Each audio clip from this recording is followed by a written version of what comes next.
Hello there, my dear ones. Thank you for joining me again. Welcome back to the channel. Apanth and I have been looking forward to your presence. How have you all been since we spoke last week?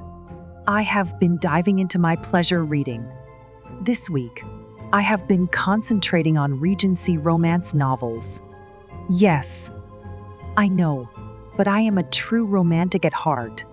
Today's poem is another vampire tale, but it could also be argued that it is a tragic romance. So be sure to have a fluffy pillow nearby. In case you need comfort, grab your food and drinks, and be ready to meet the vampire lady from the sea.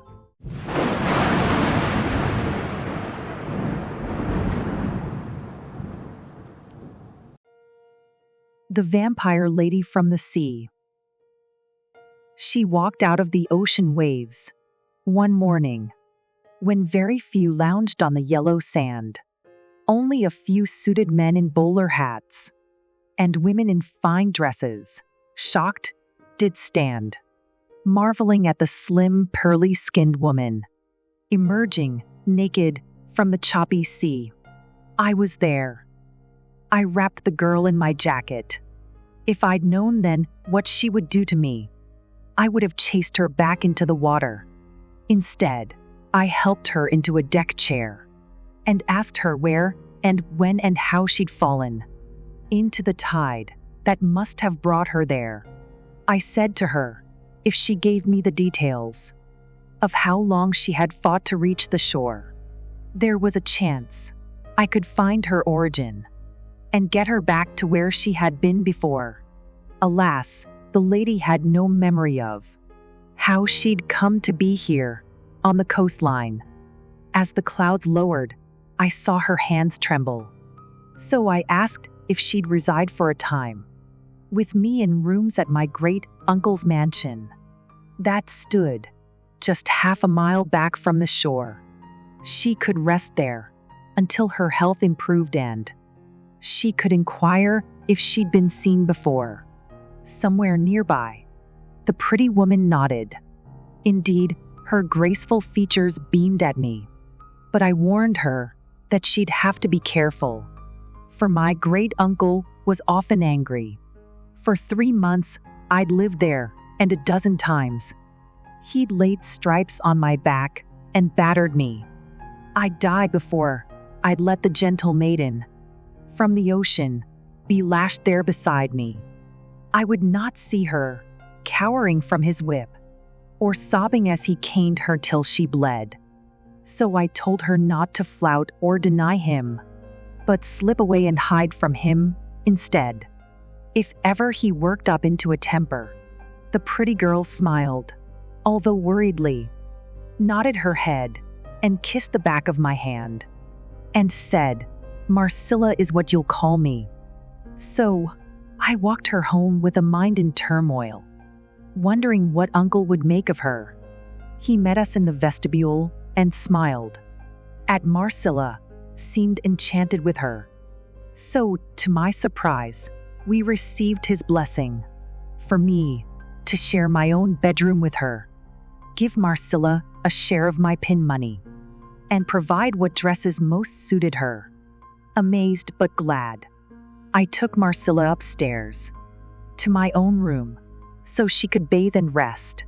The servants offered to bring her up a cot, but Marcilla said she would like it best if she could share the canopied 4-poster that stood tall in the middle of the room.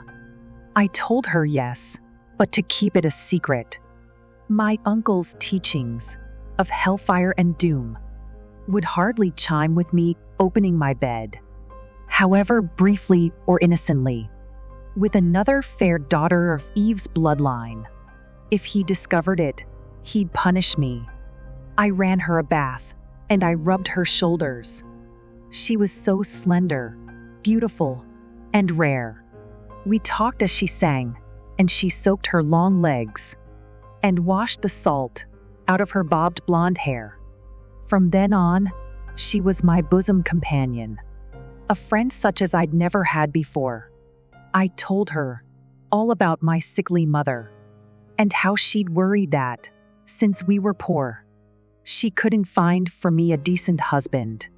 She'd sent me here to the mansion for help, but so far, the only person I had met who made eyes at me was Uncle himself.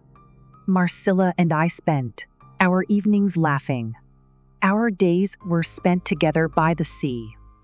She taught me to walk out and scream at the storm, to vent the pain and sadness inside me. She even taught me to waltz one foggy night in the ballroom on the mansion's far side, singing, dancing, and spinning in pale moonlight. We were ecstatic, flying side by side.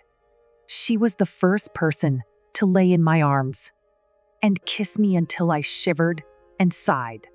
She even healed the deep whip scars on my back and wiped my tears with her hands when I cried.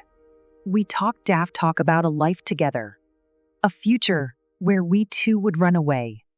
I didn't mind that she was wakeful most nights or had to stay inside on sunny days. I didn't even mind that the soft kisses she was pressing to more and more of me sometimes slipped and became a slice with a fang. I gave the sips of virgin blood gladly. I would have been happy to stay forever within our little haven by the sea. But time and life are not so kind to dreamers. My great uncle found a husband for me. He announced it as I stood in his office.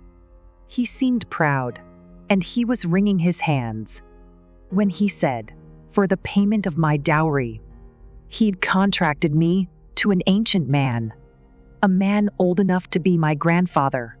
The man was 40 years older than me. His son had died, and he wanted a new heir, the kind of heir that he could get from me. I argued. I felt sick. I wept and pleaded. I couldn't tell him that I did adore, worship, and love the radiant Marcilla, and hoped not to be parted from her more. But I used every argument I possessed. I even said I'd go to the city, but my great uncle said he'd be dishonored should I run once he had disposed of me. I returned to my bedroom, distraught, weeping. Marcilla heard all that I had to say. I asked her if she'd meant all we'd been dreaming, if we could together run far away, and that we did. We slipped off in the evening, a little money tucked into our hands. We took a train, a bus, and then a taxi to outpace all of Great Uncle's commands until we came to a small fishing village, sitting closely beside the whispering sea. And for a month, then 2, we lived together as companions, existing happily. In those days, I learned Marcilla's true story, how she had been in a ship on the sea that had been sunk in a storm, wild with thunder, and been dragged from the ocean just barely. Alive and breathing, the one who'd rescued her was an ancient creature, thin and hungry. He'd drunk from her pale throat and meant to toss her back to the mercy of the roiling sea. But at the last, he'd given her the dark blood before he dropped her back into the waves, curious if she'd perish in the shallows, or if the salty dark her life would save. She had lived in a sense. She'd fed on a whale, and on a cloudy day, walked from the sea. 100 years before the day I'd found her. Back then, a family had willingly given her shelter in their simple home, but their kindness did not the family bless. By the time she fled, their 7 young children boasted full 3 innocent members less.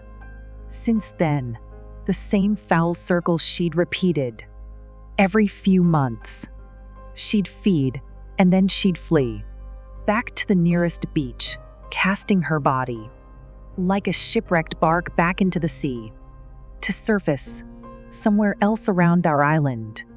where other people would see her fair face and take her in out of kindness or desire, not knowing she was not one of their race. She thought she would continue it forever, dispensing death, then sleeping 'neath the sea, until the time I found her on the seashore. And so she said she fell in love with me. I didn't know how to respond. I went for a walk along the beach when she told me. I wept for the dead people and their children. The thought of suffering sent fear through me. But I loved Marcella. She was my darling, the only one who'd ever wept for me. When she learned of my suffering and sorrow, the only one who had ever loved me. So I went home, and she cried, and she hugged me, and said she'd cease the killing willingly, because the blood of love is so much stronger. She could survive on just a bit from me. And so she did for a few months. But in time, I sensed that she had pulled away from me. Her caresses lessened, and her voice distant. Her eyes always drawn back to the gray sea. So I was shattered, but not surprised when she disappeared from my bed one stormy night. But before she did, she left me 10 gold coins. And on my throat, she placed her final bite. It took 3 weeks before I knew for certain what Marcella had done. She'd given me the same dark kiss the monster had given her. And from now on, I'd always be hungry. I can thank Marcella for just 2 things. 1, she was my love, if for a little while. And 2, I went back home, and with my new strength, I ripped the throat of my great-uncle, Vile. But now I, too, must haunt along the seashores, and only walk abroad when days are gray. And I, who wished only to love and be loved, know that I shall wander lonely, always. Subscribe to become a delicious darling. Bless the narrator of this week's poem. I feel so sad for her. I live within sight of the ocean. I sometimes wonder if I might meet her on one of my night trips and be able to ask her name. As for Marcella, I wonder if the story she told was true or if she was, in fact, an incarnation of a far older vampire. Can you guess the one I might be thinking of? I would like to thank the lovely people who clicked like, subscribe, and hit the notification bell. You are truly delicious darlings, and I couldn't be happier to have you as part of the family. Right, I am off to enjoy another Jane Austen novel, while sitting underneath a sun lamp, just in case. Take care of yourself. Keep hydrated. Be careful of damsels in distress. And sleep well, my delicious darlings.